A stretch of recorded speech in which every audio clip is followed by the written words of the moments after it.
안녕하십니까. 만나 뵙게 돼서 반갑습니다. 특별히 귀한 분들을 모시고 이 자리에서 제가 또 한 40분 정도 또 저희 ERP 업데이트를 좀 하게 됐는데요. 또 무한한 영광으로 생각을 하고, 또 아침 이른 시간조차는 사실 또 지방에서 올라오신 분도 계시더라고요. 임원분도 계신데 그렇게 좀 어려운 발걸음인데 이렇게 해주셔서 감사의 말씀을 드립니다.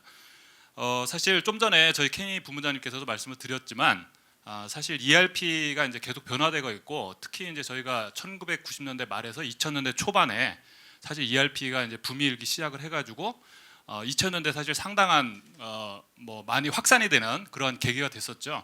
근데 이제 사실 보통 IT에서 10년에서 15년 정도 지나면 새로운 기술들이 나와서 이제 패러다임이 바뀌게 됩니다. 잘 아시다시피. 그리고 지금은 그 큰 변화의 이제 분기점에 서 있는 그런 상황이고요. 그래서 상당히 새로운 기술들이나 새로운 용어들이 많이 나오고 있지만, 이런 것들을 어떻게 슬기롭게 우리 C레벨에서 잘 선별해서 우리 기업의 혁신하고 성장을 하는데 지원을 할 수 있을 것인가 하는 또 막중한 책임도 있다고 생각을 합니다. 제가 오늘 말씀드릴 부분은 저희 오라클의 ERP의 대표적인 브랜드가 이비즈니스 스윗이죠. 아시다시피 약자로 이제 EBS라고 보통 얘기를 하고요. 그래서 요거에 대한 그 전략하고 그동안 이제 바뀌었던 부분 제가 이제 업데이트를 드리고요. 그리고 향후 로드맵, 특히 중요한 부분은 저희가 이제 새로운 패러다임으로서 아까 말씀드린 이제 퓨전 애플리케이션 클라우드, 퓨전 ERP 클라우드 이런 부분들이 나와 있기 때문에 그런 라인업하고 로드맵을 어떤 식으로 접목해서 가는 것이 가장 최적일 것이냐, 이런 부분에 대한 그 아이디어들을 좀 공유하는 시간을 갖도록 하겠습니다. 제가 사실 2번하고 3번 주로 말씀을 드리면 되는데, 제가 첫 번째 IT 패러다임에 대한 부분들을 잠깐 키워드를 언급을 하고 좀 들어가고 싶었던 부분이, 사실 뒤에 있는 저희 애플리케이션의 방향성이 지금 IT 패러다임 변화의 키워드들을 같이 접목을 해서 가는 방향이기 때문에 이 부분 많이 아마 스터디도 하고 아실 거지만 잠깐 설명을 드리고 진행을 하도록 하겠습니다. 일단 아마 더 뉴 노멀이라는 책이 나와 있습니다. 피터 힌센이라는 이제 IT 미래학자가 지금 책인데요. 상당히 이제 지금 일반화돼서 많이 쓰는 용어죠. 더 뉴 노멀이라는 얘기를 많이 하는데, 패러다임을 변화시키는 새로운 표준, 이렇게 얘기를 하기도 하고요. 근데 가운데 보시면 시대 변화에 따라서 새롭게 부상하는 표준, 이런 식으로 얘기를 합니다. 그래서 그 IT 관점에서 보면 가장 대표적인 것을 우리가 약자로 스맥이라는 얘기를 보통 얘기를 합니다. 많이 들어보셨겠지만 소셜, 모바일, 어널리틱스, 클라우드, 스맥이라는 얘기로 보통 요약을 해서 많이 얘기를 하고 있고요. 그 다음에 새로운 축으로 나와 있는 부분들이 밑에 보시는 바와 같이 이제 IoT, 사물 인터넷하고 이제 AI 쪽, 인공지능에 관련된 부분들이 큰 축으로 사실 이루어지고 있습니다. 사실 이거 이외에도 여러 가지 키워드가 있을 수 있겠지만, 사실은 이 6가지가 상당히 이제 우리의 그 산업계에 임팩트를 미칠 수 있는 상당히 중요한 부분이고요. 잘 아시다시피 이러한 기술 변화들은 사실 기업에서 또는 비즈니스에서 보다는 실질적으로 우리의 데일리 라이프에서 사실 변화들이 급격히 더 많이 일어나고 있고요. 결국에는 그런 것들이 이제 고객의 변화의 그 행동의 변화들을 유도하기 때문에 결국 우리 비즈니스에도 큰 임팩트를 미치게 되고, 또 비즈니스 자체적으로도 패러다임은 나중에 말씀드리겠지만 이 디지털 트랜스포메이션이 지금 가장 큰 이슈이기 때문에 그쪽에서 이러한 기술들이 어떻게 기업에 접목이 될 수 있는지, 이제 그런 유형들이 이제 케이스로 지금 많이 등장을 하고 있습니다. 자, 저 내용을 다 소개해드리기에는 시간상으로 너무 부족하고요. 사실 이제 그러한 변화들이 기업에 어떤 영향을 미칠 것이냐, 이제 비즈니스를 저희가 이제 마던 비즈니스라고 보통 얘기를 하는데요. 이걸 우리말로 옮기면 현대적 비즈니스인데 좀 어색하죠. 그래서 최신의 비즈니스, 이렇게 아마 이해를 하시면 될 것 같습니다. 그래서 키워드를 보시면 more engaging, 그래서 좀 더 참여하는 그런 쪽으로 많이 바뀌고 있는 거고요. 모바일, 시공간을 초월한 상태에서의 정보 접근, 그런 부분들 키워드가 있고, 그 다음에 또 협력적인 거, 컬래버러티브, 그 다음에 보다 데이터를 활용한 통찰력, 인사이트, 이 4가지의 기본적인 키워드로 이런 것들이 나타나고 있는데, 제가 비디오로 동영상으로 좀 간단히 보여드리는 게 좀 이해하기 쉬울 것 같아서 좀 같이 공유를 드리고 진행하도록 하겠습니다.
간단히 제가 소개를 드렸고 여기 보시는 바와 같이 이제 비즈니스에도 많은 영향을 미칠 텐데 아까 말씀드린 스맥이라든지 IoT, 뭐 AI 이런 부분들이 전반적으로 다 미치는 것은 아니고 우리의 이제 인더스트리, 그다음에 프로세스 이런 또 업의 특성에 따라서 이제 사실 중요되는 부분들이 임팩트가 좀 달라질 수 있겠죠. 이제 그런 그림들을 그려나가는 것이 이제 최근에 얘기하는 이제 디지털 트랜스포메이션 관련된 부분이 되겠습니다. 그래서 대부분 이 디지털 혁명에 관련된 부분에서 나타나는 그 유형을 보게 되면은 고객 경험, 커스터머 익스피리언스라고 하는 부분이죠. 특히 디지털 마케팅과 같이 온라인 상에서 이루어지는 부분들이 많이 이제 활성화되기 때문에 이제 그런 쪽에, 그다음에 온라인과 오프라인을 통합하는 부분들, 이런 부분들이 상당히 중요시되게 됐죠. 그래서 옴니 채널이 이제 대표적인 예로 이제 볼 수가 있고요. 보통 디지털 하게 되면 디지털 마케팅 많이 생각을 하시게 되죠. 근데 단순히 어떤 그 마케팅뿐만 아니라 여기 보시면 운영 혁신에 대해서 많이 이제 또 스타디를 하신 부분도 계시겠지만 스마트 매니팩처링, 이런 스마트 팩토리 이런 쪽에 관련된 부분들의 이제 혁신의 디지털 혁명들이 적용이 되고 있고요. 그리고 마지막으로 이제 새로운 비즈니스 모델들이 등장을 하고 있습니다. 그래서 우버 택시, 샌프란시스코 가가지고 이제 우버 택시, 우리도 이제 카카오 택시라는 게 있지만 사실 획기적인 비즈니스 모델이었죠. 우버 택시라든지 그다음에 넷플릭스, 그다음에 제너럴 일렉트릭 이런 쪽이 이제 디지털 기술을 활용해서 그들의 비즈니스 모델을 바꾸는 이런 형태로 다양하게 나타나고 있습니다. 여기 보시면 이제 디지털 기업들이 이렇게 쭉 있습니다. 아마 눈에 익으신 그런 기업들인데요. 보시면 포천 500대 기업에 전형적으로 그 1빌리언의 기업 가치를 도달하는데 약 20년 정도 걸렸습니다. 하지만 최근에 등장하는 디지털 중심의 기업들은 에버리지 유니콘스라고 되어 있죠. 여기 4.4년 정도가 걸립니다. 이와 같이 새로운 디지털 기업들이 나오면서 기존의 전통적인 기업들을 사실은 그 틈을 노리고 이제 갉아먹고 있는 거죠. 사실은 이게 어느 순간에 이제 혁명적으로 나타날 것이고 이미 그런 현상들이 많이 나타나고 있죠. 그래서 이런 우리가 디지털 파괴에 대한 이런 부분들을 주목할 필요가 있다고 볼 수 있습니다. 자, 그러면 우리가 CIO 또는 CXO 입장에서 봤을 때 새로운 디지털 이러한 환경에도 대응을 해야 되고, 또 글로벌이라든지 협업 이 복잡성이 계속 증대가 되고 있고, 또 더욱더 중요한 부분은 이 버짓이 리미테이션이 있다는 거죠. 그래서 우리가 원하는 대로 모든 이런 것들을 다 수용해서 앞서가려고 하지만 사실은 이 버짓에 대한 부분도 있고 하기 때문에 좀 자유스럽지 못한 부분이 사실은 있습니다. 그렇지만 그렇다고 해가지고 이러한 이제 디지털화라든지 협업 글로벌화를 우리가 이제 외면할 수 없기 때문에 이제 거기에 대한 새로운 도전들이 이제 직면하고 있다고 볼 수가 있겠습니다. 자, IT 투자의 변화를 보면 좀 극명하게 현재 그 관심 갖는 분야가 나타나고 있는데요. 글로벌 기업의 IT 투자 우선순위를 보시면 보안이라든지 클라우드, 어널리틱 이쪽에 관련된 부분들에 대한 투자는 집중적으로 늘려나가겠다라는 부분이고요. 자, 오른쪽에 보시는 바와 같이 하드웨어, 레거시, 데이터 센터 통합 요거에 관련된 부분들은 지속적으로 투자를 삭감해 나가겠다. 이게 이제 글로벌 큰 기업들의 기본적인 투자 우선순위가 되겠습니다. 자, 이런 관점에서 저희 오라클도 이제 많이 변화가 이루어졌는데요. 요 한 장이 좀 중요한 의미를 갖습니다. 보시는 바와 같이 이제 기존에 관련된 부분하고 신규라고 제가 두 가지를 나눴는데요. 위쪽에 기존이라고 되어 있는 부분은 우리가 전통적으로 갖고 있던 라인업이 되겠습니다. 오라클 ERP가 이제 EBS, JD 에드워드, 피플소프트 있는데요. 전통적인 ERP들이 있고, 그 다음에 뭐 CX, CRM이라고 했던 부분, CRM, HCM 이런 부분들이 다 포함이 되겠고요. 그 다음에 특정 영역을 전문으로 지원하는 H 솔루션들 주변을 감싸고 있고, 또 인더스트리 솔루션들이 쭉 있었습니다. 그래서 이런 전통적인 라인업을 가지고 있고요. 또 신규로 차세대라는 부분으로 나온 부분이 퓨전 애플리케이션. 퓨전 애플리케이션이고, 그게 배포되는 모델이 클라우드입니다. 온리 클라우드로 기본적으로 배포가 되기 때문에 클라우드 형태로 차세대의 라인이 진행이 되고 있다고 보시면 되고요. 저희 오라클은 2010년도에 이제 차세대를 출시를 한 상태고요. 그리고 기존은 이제 한 20년 된 그런 제품들을 계속 업그레이드하고 고도화해 와서 현재 이루고 있습니다. 자, 기존의 그 EBS도 이제 여기에 속한다고 볼 수가 있겠죠. 근데 어떤 변화가 왔느냐? 크게 보시면 이제 사용자 환경, 유저 익스피리언스라고 하는 UX라고 옛날에 얘기했던 부분이죠. 그런 부분들이 많이 바뀌고 있고요. 또 모바일적인 부분들을 기존 EB 스윗에 이제 전복하는 부분들, 그 다음에 이제 정보를 손쉽게 분석할 수 있는 인포메이션 디스커버리에 관련된 부분들, 이런 부분들이 이제 사용자 환경에서 많이 바뀐 부분이고요. 기능적으로도 나중에 말씀드리겠지만 몇몇 부분에서 이제 크게 바뀐 부분들이 있습니다. 또 ERP를 운영 관리하는 운영 효율성을 증대시키는 뭐 플랫폼이라든지 또 온라인 패칭과 같은 이런 부분들에 대한 그 새로운 혁신들이 이루어졌습니다. 그리고 인더스트리 4.0이나 IoT에 관련된 부분들도 전통적인 라인에서도 이런 부분 접목시키기 위한 노력을 저희 오라클이 많이 하고 있고요. 그리고 전통적인 부분도 프라이빗이나 매니지드는 하이브리드 형태로 기존의 온프리미스를 사용하고 계시지만 클라우드의 플랫폼들을 활용할 수 있는 형태대로 저희가 여러 가지 그 오퍼링을 제공을 하고 있습니다. 차세대 부분은 이제 퓨전 애플리케이션 클라우드고, 오라클이 차세대 기술 기반을 통해서 만들어진 부분이고, 이 제품 자체는 기존에 있는 온프레미스 제품을 단순히 클라우드 환경, 오라클 데이터 센터에 올려놓은 것이 아닙니다. 순수하게 새로운 제품으로, 새로운 기술 컨셉으로, 또 새로운 프로세스로 만들어진 그러한 새로운 제품이고요. 또 ERP뿐만 아니라 CX, HCM 이런 모든들을 엔드투엔드로 지원할 수 있는 형태로 저희가 오퍼링을 제공을 해드리고 있습니다. 자, 먼저 제가 EBS 부분을 업데이트 드리고, 그 다음에 이제 퓨전 차세대 부분을 제가 소개를 드리고자 합니다. 자, 버전업 지금 히스토리를 보시면은 아마 11대 버전을 쓰시는 고객도 일부 계세요. 지금 여기 이 자리에 아마 계신 분도 알고 있는데요. 12대 버전 2009년도에 나왔어요. 12.1 버전이. 그다음에 12.1.3 버전을 제가 좀 글씨를 크게 한 좀 이유가 있고요. 자, 12.2 버전 2013년 9월에 출시가 됐고, 현재는 12.2.6 버전이 현재 버전이라고 보시면 되겠습니다. 자, 제가 12.1.3을 좀 크게 키운 이유는 뒤에 제가 새로운 혁신들이 이루어질 때 12.1.3 기준으로 혜택을 누릴 수 있는 부분들이 많아집니다.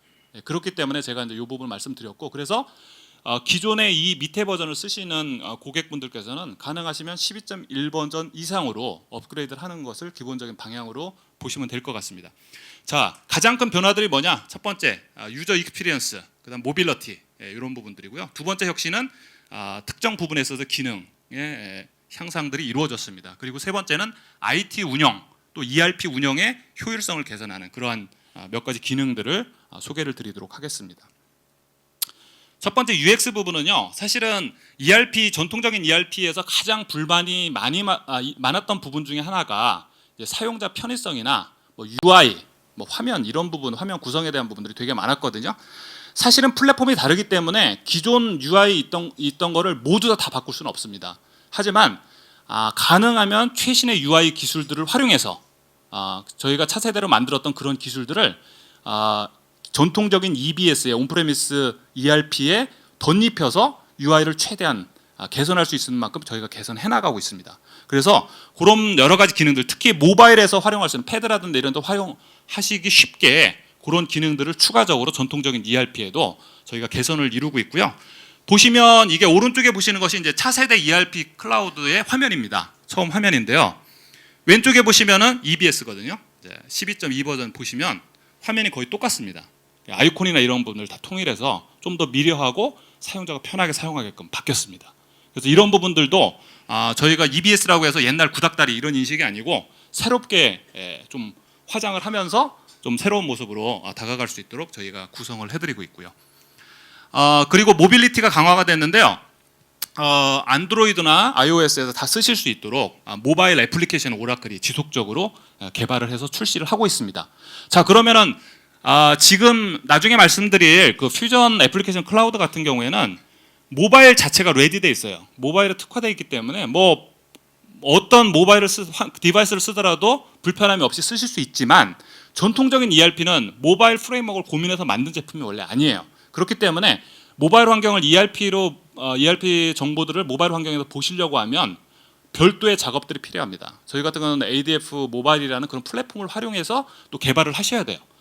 그렇지만 그런 것들을 손쉽게 개발하지 않고 베너핏을 누리는 부분도 필요하거든요. 예를 든다면 뭐 타임 엔트리라든지 뭐 프로큐어먼트라든지 그다음에 어떤 뭐 익스펜스 처리라든지 이런 것들, 그다음에 어프로블에 관련된 부분이라든지 이런 것들이 이제 꼭 필요한 부분이잖아요. 모바일 환경에서도. 자, 그러한 부분들을 오라클이 지원할 수 있도록 EBS 환경에서도 모바일을 사용하실 수 있는 모바일 어플리케이션을 저희가 내놓고 있어요. 자, 근데 제가 본사에 가서 몇 달 전에 가서 이제 그 브리핑을 받았는데요. 12.1.3 버전 이상이어야 돼요. 예. 그러니까 이런 이제 제약 조건이 있는 거예요. 예. 너무 오래된 버전을 쓰시게 되면 이런 혜택을 못 누리게 되시고요. 또 하나 중요한 부분은 자, 여기 보시는 바와 같이 어디셔널 코스트가 없어요. 예. 오라클이 개발해서 모바일 어플리케이션 제공해드립니다. 그러면 어플 다운 받듯이 받으셔서 스마트폰에 활용하실 수가 있어요. 자, 이런 부분들이 무상으로 제공이 되기 때문에 자, 이런 부분들이 12.1.3 이상을 사용하시게 되면 누릴 수 있는 또 하나의 이제 혜택이라고 볼 수 있습니다. 그리고 이 버전들이 영역별로 계속 출시가 되고 있어요. 예, 그 여자 그 부사장님께서 발표를 하셨는데 로드맵에 따라서 저희 여러 가지 모듈들의 편의성을 높이기 위해서 이제 모바일 어플리케이션을 지속적으로 개발하겠다, 예, 이렇게 말씀을 해주셨고요. 자, 그 다음에 두 번째는 이제 기능의 향상인데요. 사실은 여러 가지 기능들이 있어요. 자, 11i에서 R12로 왔을 때의 기능은 약 3,000개 이상의 기능이 인핸스가 됐습니다. 뭐 그거 여기서 다 말씀드릴 수는 없겠지만 그 중에 이제 공통적이면서 중요한 좀 아이코닉한 거 좀 말씀을 드리면 EBS 인포메이션 디스커버리라는 부분이 있습니다. 자, 이 부분은 뭐냐면 자, 우리가 ERP 했는데 구글처럼 쉽게 내가 키워드를 딱 집어넣으면 거기에 관련된 정보들이 쫙 끌고 와서 일목요연하게 관련된 연관 정보까지 좀 보여줬으면 좋겠어요. 자, BI에서도 사실 이게 좀 어렵거든요. 예, BI는 데이터 모델링이 사전에 필요하죠. 근데 이런 것들을 ERP 모듈별로 사용하실 수 있도록 저희가 이제 약간의 빅데이터성 관련된 것까지 확장이 가능한 부분인데요. 그런 것들을 할 수 있는 인포메이션 디스커버리라는 제품들을 출시를 했습니다. 그래서 이것들도 모듈별로 제공을 하기 때문에 특히 ERP를 쓰시는 고객들이 이거를 어답션을 하시게 되면은 ROI, ERP ROI를 높일 수 있고 투자 효과를 높일 수 있고요. 그다음에 이제 업무 생산성을 높일 수 있는 그러한 좋은 기능들을 가지고 있습니다. 여기 보시는 바와 같이 처음에 이제 이거를 사용하시게 되면 관문 ERP가 이렇게 됩니다. 그래서 모듈별로 이렇게 들어가시게 되고 여기 검색을 할 수 있는 강력한 검색 엔진이 들어가 있어요. 여기서 내가 ERP에 관련된 거 검색을 하겠다. 그럼 유관 정보들이 여기에 다 나옵니다. 관련된. 그리고 또 필터링도 가능합니다. 이런 것들을 손쉽게 좌측에서 핸들링 하시고 보시게 되면 여기 화면에 원하는 대로 그런 것들이 통계적으로도 나오게 되고요. 여기 태그 클라우드처럼 이제 글씨 크게 나오죠. 많이 관련된 부분들은 이런 형태로 해서 다 보여주고 중요한 어떤 데이터들을 요약해서 대시보드 형태로 보실 수 있게끔 되어 있고 또 그래프에 대한 드릴다운이나 이런 것들을 되어 있습니다. 요거는 프리빌트로 되어 있기 때문에 뭐 추가적으로 이렇게 많은 손을 들이지 않고 빠른 시간 내에 ERP 서버에 붙여서 사용할 수 있도록 그렇게 구성이 되어 있습니다. 여기 보시면 ERP와 직접적인 통합이 되어 있기 때문에 뭐 로그인하는 정보라든지 이런 것들이 다 맞물려가 있죠. 그래서 이런 부분들이 이제 큰 혁신을 이루어진 부분이고요. 영역별로 이렇게 ERP 모두 영역별로 제공이 돼서 이제 편의성을 높일 수 있도록 이렇게 제공을 해드리고 있습니다. 그다음에 이제 기능 향상에서 두 번째 부분이 이제 인메모리 애플리케이션이라는 건데요. 가장 대표적인 부분이 이제 제조업체 속에서 이제 원가가 되게 중요하잖아요. 이 원가를 계산할 때 적상이라고 보통 얘기를 하죠. 이 롤업하고 캘큘레이션 하는 부분이 상당히 시간이 많이 걸려요. 퍼포먼스 이슈가 상당히 됩니다. 그래서 이런 부분들을 해결할 수 있는 솔루션이 인메모리 솔루션이에요. 저희 오라클이 이제 대표적으로 인메모리 솔루션 중에서 코스트 매니지먼트를 위한 그런 솔루션을 저희가 개발을 했고요. 포스코, 피사사의 포스코가 상당히 아이템도 많고요. 상당히 그 제품 간의 그 일관된 부분들을 다 흘려야 되기 때문에 원가 계산하는데 상당히 복잡하고 시간도 엄청 오래 걸립니다. 근데 이제 통상 5시간 걸렸던 부분들을 이 제품을 도입함으로써 47분으로 84% 정도의 시간을 단축하는 그런 효과를 가져왔고요. 단순히 오라클이 요거 인메모리 코스트 매니지먼트를 이런 성능에만 초점을 둔 것은 아니고요. 여기 화면에 보시는 바와 같이 여러 가지 분석을 할 수 있는 엔진들을 또 같이 제공을 합니다. 여기 보시면 성능이 일단은 포커스가 되겠지만 위에 보시는 바와 같이 뭐 다차원 원가 분석이라든지 시뮬레이션 또 프로덕트 믹스 이런 것들을 분석해 볼 수 있는 그런 원가와 수익성 분석 엔진들을 같이 가지고 있어요. 그래서 이것들이 같이 제공이 되기 때문에 이걸 활용하게 되면 원가 부분의 분석을 별도로 모델링하지 않으셔도 이 제품을 통해서 사용을 하실 수가 있습니다. 그래서 이거는 이제 포스코가 대표적인 사례로 저희가 최근에 구축한 부분이 있습니다. 그다음에 이제 세 번째 기능 향상으로서는 이제 생산 쪽의 빅데이터 부분인데요. 물론 제조 쪽에서 안 오신 부분들도 계시겠지만 저희가 빅데이터 플랫폼이 있어요. 오라클이. 근데 이거를 실제 영역별로 업무 영역별로 우선순위가 있는 중요한 부분부터 적용을 하게 되는데 그 중에 이제 중요한 부분이 매니팩처링 부분입니다. 그래서 매니팩처링에 다양하고 대량의 데이터들을 분석을 할 수 있는 그러한 제품들을 저희가 내놓고 있고요. 이게 바로 보이스 오브 팩토리라는 이제 이름으로 불려지고 있습니다. 그래서 여기 보시면은 뭐 화면만 보셔도 뭐 여러 가지 다양하게 이제 분석이 되는데 여기 보시면 패턴, 코릴레이션, 상관관계, 요인, 예측, 루트 코스 이런 부분들을 종합적으로 분석할 수 있는 알고리즘이 가지고 있고요. 기본적으로 머신러닝 알고리즘을 내장을 하고 있습니다. 그래서 이런 부분들을 통해서 생산 현장에서의 실시간 의사결정을 지원할 수 있는 빅데이터 솔루션을 제공합니다. 자, 만약에 플랫폼이 오라클이 되는데요. 플랫폼만 제공해드린다면 뭐 그거 가지고 또 개발하셔야 돼요. 또 모델링을 또 하셔야 돼요.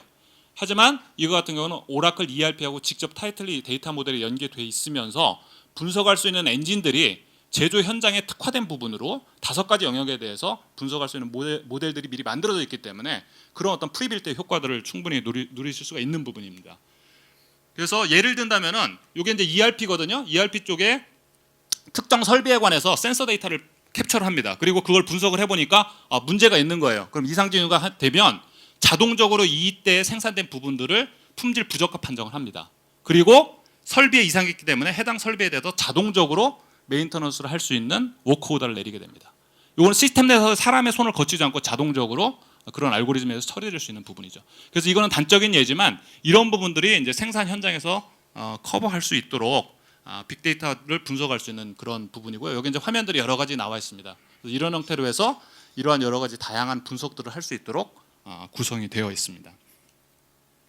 그래서 요거는 아까 제가 본 플랫폼인데요. 빅데이터 저희 플랫폼, IoT 플랫폼 활용을 하고요. 특히 중요한 부분은 여기 보시다시피 저희 이비즈니스 스윗하고 데이터 모델을 공유합니다. ERP 데이터를. 그래서 아까 말씀드린 바와 같이 자동적으로 어떤 이상이 생겼을 때 그런 걸 교정할 수 있는 그러한 그 루프를 개선 루프까지도 연계지는 그러한 기능들을 같이 제공을 하고 있습니다.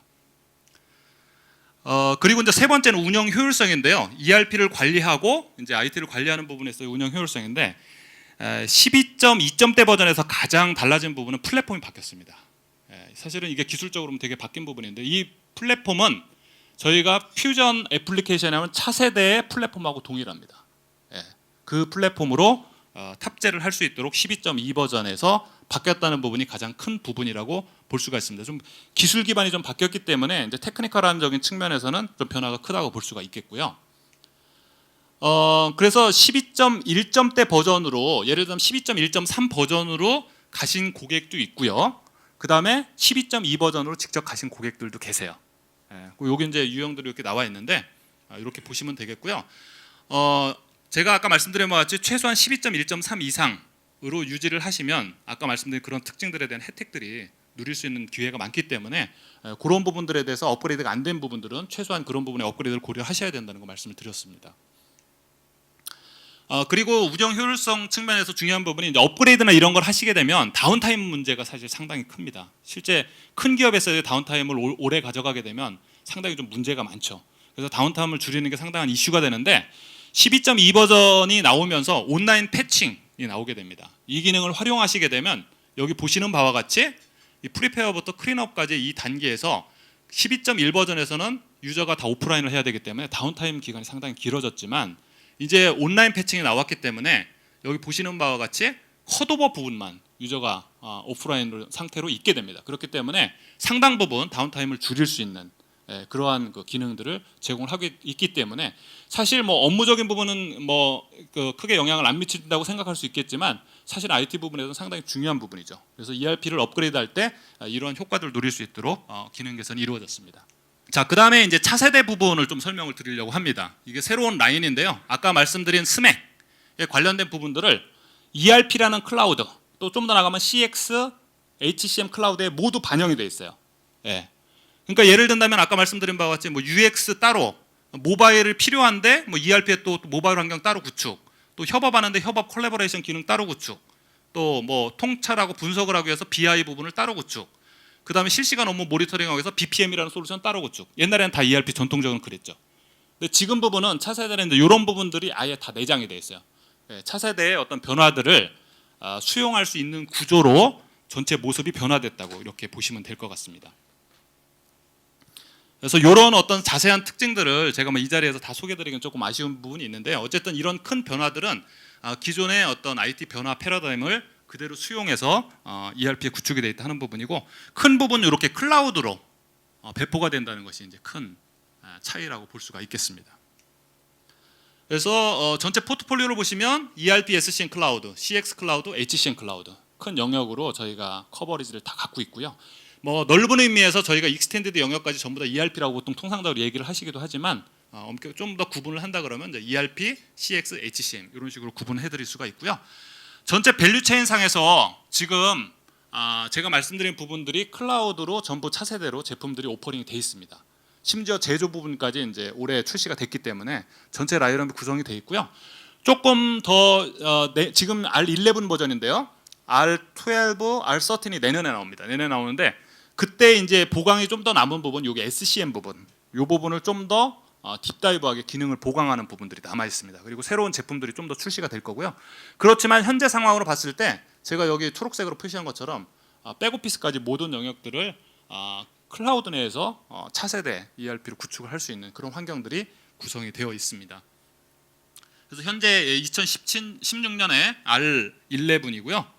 내년 초에 R12, 그다음에 하반기에 R13까지 나올 거로 생각이 되고 R13까지 나오게 되면 명실공히 전 세계에서 유일하게 모든 기업의 비즈니스 프로세스를 담을 수 있는 이제 클라우드 애플리케이션이 이제 완성이 된다고 보시면 되겠습니다. 현재 ERP 클라우드는 2,800고객이 사용하고 계시고요. CX 클라우드는 5,500고객, 그다음에 HCM은 6,000 고객들이 사용을 하고 계십니다. 그다음에 이제 스마트 애플리케이션한 부분도 좀 더 고도화되고 있는 영역 중에 하나죠. 그래서 IoT 애플리케이션이라고 해서 아까 제가 보이스 오브 팩토리라고 해서 매니팩처링 빅데이터 애플리케이션 소개를 드렸었는데요. 자, 그런 어떤 기술들이 이제 고도화돼서 오라클에서도 많은 애플리케이션으로 이제 출시가 되고 있고요. 그다음에 이제 그 AI 쪽에 관련돼서는 저희가 AI 테크놀로지를 활용을 해가지고 이제 머신러닝이라든가 이런 이제 다양한 알고리즘을 활용해서 애플리케이션에 적용을 하고 있어요. 그러니까 단순히 저희 오라클은 플랫폼만 만드는 회사는 아니잖아요. 그래서 플랫폼도 있지만 거기에서 개발을 해라라는 부분도 있지만 오라클은 애플리케이션성으로 그것들을 만들어 주게 되는데요. 저희 그 엔진이 되는 것이 어댑티브 인텔리전트입니다. 저희 오라클이 이제 표방하는 AI의 브랜드 네임이라고 보시면 되겠고요.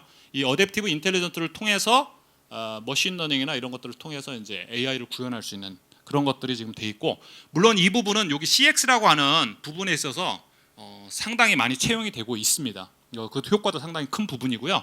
근데 이제 이런 CX 영역뿐만 아니라 뭐 보통 추천, 레코멘데이션 이런 거 많이 쓰죠 알고리즘을. 근데 뒤에 보시면 HCM이나 SCM이나 ERP 이쪽에서도 인공지능의 기술들을 활용해서 그 부가가치를 높일 수 있는 쪽에 그런 기능들 이걸 엔진을 탑재하기 시작했어요. 그래서 이런 부분들이 향후 2, 3년 내에 상당히 진전을 이룰 거로 오라클 내에서 기대를 하고 있고 오라클 내에서 이쪽에 저희가 애플리케이션을 가지고 있기 때문에 저 기술을 레버리지하기 위해서 많은 연구를 하고 있습니다. 그리고 이제 그 챗봇이라고 해서 지난번 OOW에서 저희 그 레리 앨리슨 회장님께서 시연을 한 적이 있었어요. 조그만 스피커 뭐 아마존 에코라고 그러는데 거기에다가 뭐 이렇게 묻죠. 뭐 예를 들면 유럽에는 영업사원의 영업 목표율을 탑 20까지 보여주세요. 딱 얘기를 하게 되면 챗봇이 에이전트가 인텔리전트 버추얼 어시스턴트라고 하죠. 이 챗봇이 그걸 다 검색을 해가지고 해당되는 부분들을 알려주는 음성으로도 알려주고 문자로도 알려주는 이런 형태입니다. 이미 오라클 본사에 가시면 그 CVC에 그 UX 연구소에 이걸 시연할 수 있도록 돼 있어요. 그래서 이런 기술들이 애플리케이션에 접목이 되고 있습니다. 그래서 오라클이 이런 부분들도 새롭게 스마트 애플리케이션으로 내놓고 있는 부분이라고 보시면 될 것 같습니다. 자, 제가 간단히 EBS 쪽하고 그 다음에 이제 차세대로 나오는 이제 퓨전 애플리케이션에 대한 부분들을 좀 업데이트를 해드렸고요. 자, 그럼 우리가 ERP를 고도화를 어떻게 해야 되느냐? 그 다음에 이제 좀 전에 나온 차세대 클라우드 부분을 어떻게 접목을 시키는 게 필요하냐 하는 부분들을 좀 소개를 드리도록 하겠습니다. 자, 여기 보시는 바와 같이 가트너에서 2020년 이내에 클라우드와 온프레미스를 결합한 하이브리드 형태의 ERP 환경이 대중화될 것이다라고 예측을 하고 있고요. 지금 여기 저희 ERP를 사용하고 계시죠? 현재 있습니다. 그리고 향후에는 어떻게 가야 될 거냐 고민인데, 첫 번째는 가능하시면 아까 말씀드린 대로 ERP의 최신 버전으로 너무 오래된 고객들께서는 업그레이드 하시는 게 필요하고요.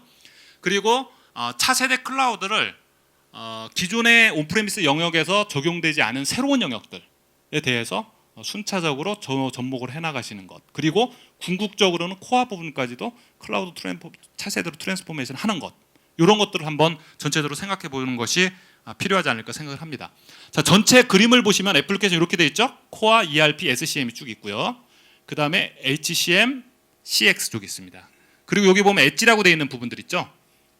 요거는 이제 특화된 목적을 위해서 쓰는 솔루션들이고 포인트 솔루션처럼 쓸 수 있습니다. 그래서 예를 든다면 저희가 ERP를 이비즈니스 스윗 온프레미스로 쓰시더라도 클라우드 방식으로 기존에 온프레미스에 없었던 부분들은 연결해가지고 쓰시면 되는 거죠. 예를 든다면 이노베이션 매니지먼트 기존에 없었죠. 온프레미스는 없었습니다. 아니면 기능이 상당히 약했죠. 이런 부분들이 새로 나온 프로세스인데 이런 걸 접목시키고 싶다. 굳이 여기서 새로 많이 개발하시거나 커스터마이즈 하지 마시고 이런 클라우드를 가볍게 연결해 쓰시면 됩니다. 그래서 이런 형태로 이제 보실 수가 있는데요. 여기에서 한 4가지 정도의 방향을 볼 수 있습니다. 첫 번째는 ERP가 너무 오래된 버전이다라고 하시면 최신 버전을 업그레이드를 하십시오. 이게 첫 번째 부분이 되겠습니다. 그리고 아까 제가 말씀드린 최신 버전의 그러한 베너핏들을 또 찾아서 기업에 맞게끔 누리시는 게 필요합니다. 그리고 요거 이제 하는 방식은 테크니컬 업그레이드하고 또 프레시 인스톨 업그레이드가 있죠. 이런 부분 업그레이드 계획하시고 계신 분들은 참고로 하시고요. 필요하시면 저희가 달려가서 좀 더 자세하게 그 차이점과 그 어프로치에 대해 설명을 드리도록 하겠습니다. 그리고 아까 말씀드린 바와 같이 11i에서 12까지 왔을 때 약 3,000개 이상의 기능이 향상이 되는데, 대표적인 기능은 요거예요. 글로벌 환경에 적용할 수 있는 기능들이 많이 확장이 됐고요. 프로세스 측면에서 회계 처리에서 서브레잭 어카운팅, 그다음 멀티 ledger 이런 개념들이 아주 고도화된 방식으로 돼 있고, 생산 쪽에서도 믹스드 모드 매니팩처링에서 한 회사지만 제품 생산이 다양하면 어떤 거는 ODM, 디스크릿, 어떤 좀 프로세스 있을 수 있죠. 이런 것들을 인벤토리 통합이 되어 있습니다. 그래서 믹스드 모드로 여러 가지 생산 방식이 달라도 혼합 생산이 가능한 이런 형태가 지원된다는 게 크게 달라진 것이고요. 그다음에 아까 말씀드린 인메모리나 그다음에 인포메이션 디스커버리, 뭐 분석, 레포트 이런 것 같은 것들이 이제 많이 기능 향상이 됐습니다. 그리고 사용자 편에서 아까 제가 말씀드린 UX가 좀 많이 좀 달라졌죠. 그런 부분들 보시면 되겠고, 또 모바일 환경 지원이 되는 거고요. 마지막으로 시스템 간 연계가 강화됐습니다. 그래서 웹 서비스에 기반한 SOA 베이스드로 인티그레이션이 잘 할 수 있도록 이 통합 능력들도 상당히 향상이 됐다. 이런 부분들이 좀 크게 바뀐 부분이라고 보실 수 있겠습니다. 자, 두 번째는 그 아까 말씀드린 대로 좀 확장이나 새로운 프로세스 등의 차세대 이제 클라우드를 도입하는 그런 부분입니다. 그래서 우리가 코어 쪽은 EBS를 사용하신다 하더라도 또 HCM이나 CX 쪽에 상당히 달라진 부분이 많습니다. 근데 이 자리에 다소 설명드리기는 좀 힘들지만, 그래서 이런 부분들도 한번 채용을 하시면 좋을 것 같고요. 그리고 엣지 부분들도 아까 말씀드린 필요한 부분들, 예를 들어 생산 빅데이터 필요하다 하시면 EBS 쓰셔도 아까 말씀드린 보이스 오브 팩토리 이런 것들을 접목을 한다든지 뭐 이런 형태로 해서 새로운 프로세스들을 이제 클라우드를 차세를 도입하는, 그래서 접목을 하는 이런 것들을 고려해 보실 수가 있습니다. 그래서 그런 이제 과제를 선택할 때는 비즈니스 가치하고 또 가치 실현을 위해 투입되는 그런 리소스 이런 것들을 비교를 해보면 우선순위가 나오죠. 그래서 꼭 필요한 우선순위부터 해서 단계적으로 접근해 나가는 이런 방식들을 추천드릴 수 있겠습니다. 그리고 세 번째는 이제 코어 프로세스까지 이제 바꾸는 거죠.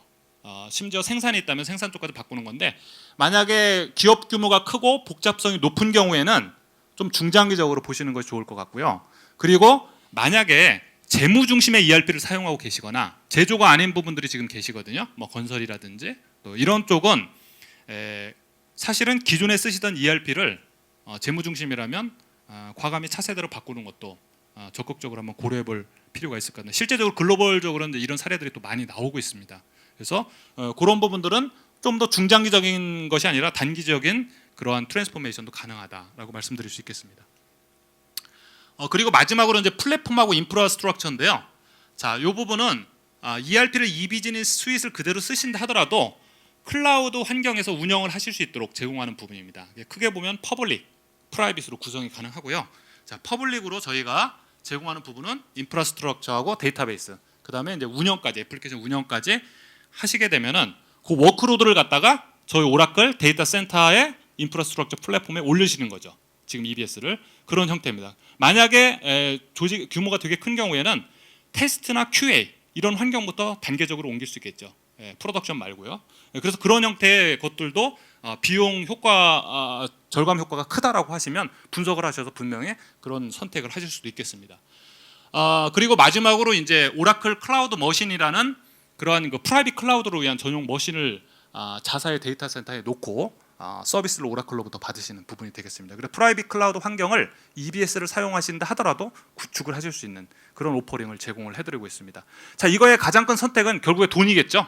돈을 두드려 보시면 전체 따져봤을 때 ROI 나온다, 중장기 ROI 나온다라고 하면 의사결정을 하실 수 있는 부분이라고 생각이 됩니다. 그래서 이런 한 4가지 정도의 중점적인 그런 방향성을 말씀을 드렸고요.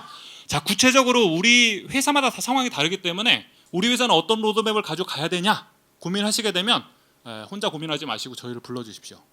그래서 저희가 필요한 부분들 가이드 드리고 가장 최적의 이제 방안을 찾아가는 것이 중요하기 때문에 그런 걸 고민하시는데 저희가 적극적으로 지원을 드리도록 하겠습니다. 자, 마지막으로 이제 재원 부분이 되겠는데요. 2015년 OOW에서 제너럴 일렉트릭의 이제 가장 높은 CIO입니다. CIO가 여러 명 있거든요. 짐 파울러라는 사람이 있는데요. 이분이 오라클 오픈월드 행사에 나와서 저희 마크워드 사장님하고 대담을 하는데 5가지 원칙을 얘기를 했습니다. GE 같은 경우는 글로벌적으로 한 30만 명 정도 종업원을 가지고 있고 오라클 ERP를 가장 크게 사용하는 고객 중에 하나입니다. 그래서 GE가 원래 혁신의 대명사로 옛날에 이제 재결치부터 많이 나왔던 부분인데 지금 GE는 이제 디지털 컴퍼니다. 자기들은 소프트웨어 컴퍼니다. 바꿔버렸죠. 자기들의 이제 비즈니스 모델을 바꿔버렸는데 ERP의 혁신 방향을 5가지로 요약을 했습니다. 자, 첫 번째, 구매할 수 있으면 구축하지 않겠다. 자기들 자체적으로 뭐 커스텀해서 뭐 개발하고 이런 거 안 하겠다는 겁니다. 두 번째, IT 인력을 재배치하겠다. 그래서 혁신 영역에 재배치하겠다. 그래서 이런 원칙을 가졌고요. 세 번째는 빅데이터를 뽑아서 분석하는 거에 중점을 두겠다. 그래서 분석 부분을 상당히 강화하겠다라는 그런 생각을 가졌고요. 그리고 네 번째는 2020년까지 현재 애플리케이션 워크로드의 70%를 클라우드로 올리겠다. 현재는 약 한 25% 정도 올리고 있고 저희 오라클이 매니지 클라우드를 서비스하고 있습니다. 그리고 마지막으로 오라클로부터 혁신, 보안 확장성을 적극 받아들이겠다. 그래서 파트너십을 상당히 강조를 하셨어요.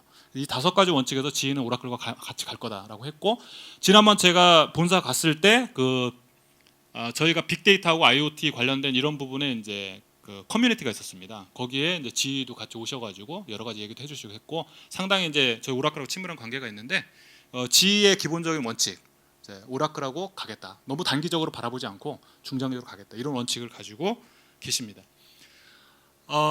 기본적으로 모든 제가 말씀드린 부분은 이걸 요약하면 한 4가지 밸류를 볼 수 있는데 첫 번째는 생산성을 향상시키는 부분, 그 다음에 인사이트를 제고시키는 부분, 그 다음에 IT를 심플리파이 하겠다. 심플리파이 IT 이게 이제 상당히 중요한 이슈입니다. 그동안에 잘못했다는 거라기보다는 그동안에 반성될 부분도 있죠. 실제 저희가 해보면 개발한 부분의 30% 정도만 사용하고 계세요. 저희가 그동안 했던 부분, 특히 큰 기업들. 그래서 이제 UI나 이런 부분들이 부족했기 때문에 많이 개발한 부분도 있지만 앞으로는 뭐 UI도 많이 좋아지고 하니까 좀 더 장기적인 시작에서 보면 저희가 1년에 차세대 같은 경우는 업그레이드를 2번씩 합니다. 오라클이 다 해줘요. 사용료 기본 안에 다 포함이 되어 있습니다.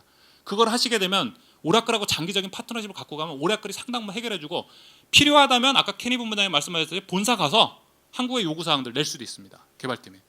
지금 그런 상황이기 때문에 이제 그런 그 심플리파이된 IT를 초점으로 해서 가는 부분들이 중요하다는 부분이고요. 마지막으로 이제 그 혁신을 가속화할 수 있는 부분들을 지원한다. 그래서 제가 말씀드린 부분은 오늘 밑에 여러 가지 키워드 나왔던 부분들 좀 정리를 했고요.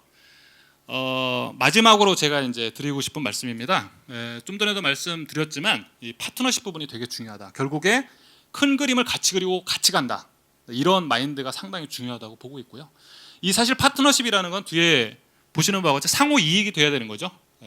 오라클만 돈 많이 벌면 안 되고 또 고객들 부분에 있어서 저희가 잘 지원하지 않으면 상호 이익이 결코 생길 수 없다고 생각을 합니다. 그래서 마지막에 밑줄 제가 이제 인용을 해놨는데 CIO.com에 존 페블러라는 사람이 있습니다. 이 존 페블러라는 사람이 이제 뭐라고 표현했냐면 ERP 솔루션의 도입은 장기적인 약속이라는 점에서 결혼과 유사하다. 해당 기업과 제품과 오랫동안 함께해야 한다. 이 얘기를 했습니다. 제가 의미심장해서 좀 제가 적어놨고요. 결국에 제가 마지막으로 드리고 싶은 부분도 저희가 그동안에 많이 부족한 부분도 있었지만 앞으로는 좀 더 자주 찾아뵙고 또 큰 그림을 같이 그리고 중장기적으로 파트너십을 가지고 갈 수 있는 그런 신뢰성 있는 파트너가 되도록 노력하도록 하겠습니다.